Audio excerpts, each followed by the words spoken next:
रात के ठीक 12 बजे, जब पूरे शहर में सन्नाटा पसरा हुआ था, तभी शहर के किनारे स्थित पुराना सरस्वती विद्यालय एक बार फिर अपने अंदर छिपे डरावने राज को जगाने वाला था। यह स्कूल दिन में जितना साधारण और शांत दिखता था, रात होते ही उतना ही खौफनाक और रहस्यमयी बन जाता था। कहा जाता था कि इस स्कूल के कमरा नंबर 27 में कोई ऐसी शक्ति है जो पिछले 20 सालों से किसी का इंतजार कर रही है। लोग बताते थे कि 20 साल पहले एक छात्रा रिया इसी कमरे में रहस्यमय तरीके से गायब हो गई थी। उसके बाद से हर साल उसी दिन उसी रात स्कूल में कुछ अजीब घटनाएं होने लगती थी। इस बार कुछ नादान दोस्तों आदित्य, रोहन, नेहा और कविता ने इस कहानी की सच्चाई जानने का फैसला किया। वे चारों आधी रात को स्कूल के अंदर घुस गए। दिल में डर तो था, लेकिन जिज्ञासा उससे कहीं ज्यादा थी।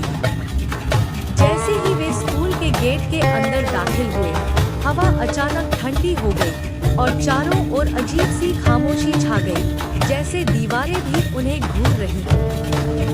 उन्होंने धीरे धीरे कदम बढ़ाए और गलियारे में पहुंच गए, जहां पुराने पंखे अपने आप हिल रहे थे, जबकि बिजली बंद थी।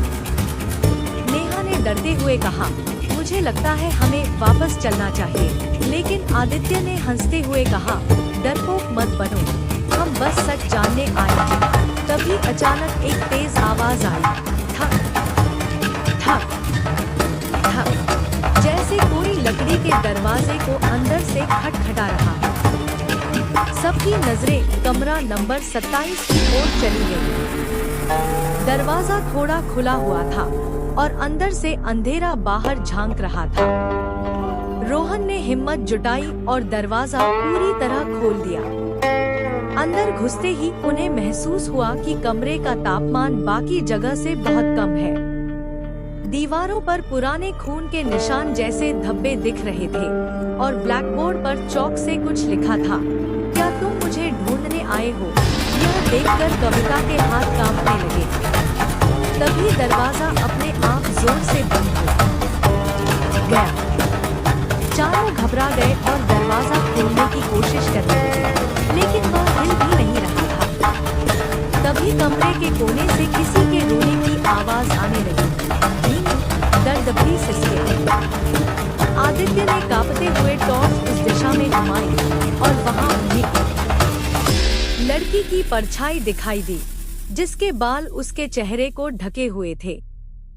वह धीरे धीरे उनकी ओर बढ़ने लगी। नेहा चिल्लाई, कौन हो तुम? लेकिन जवाब में सिर्फ एक खौफनाक हंसी गूंजी। अचानक ब्लैकबोर्ड पर खुद ब खुद लिखने लगा, तुम सब भी यहीं रह जाओगे। अब डर अपने चरम पर था।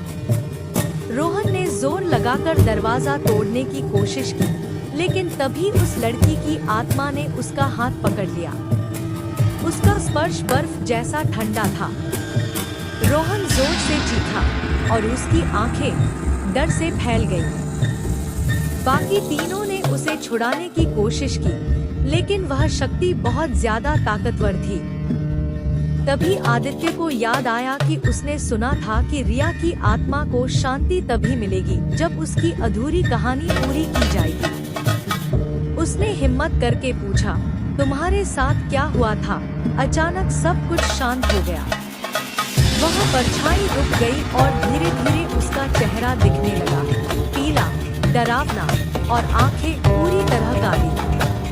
उसने धीमी आवाज में कहा, उन्होंने मुझे धोखा दिया, मुझे यहीं बंद कर दिया और मैं मर गई। यह सुनकर चारों के होश उड़ गए।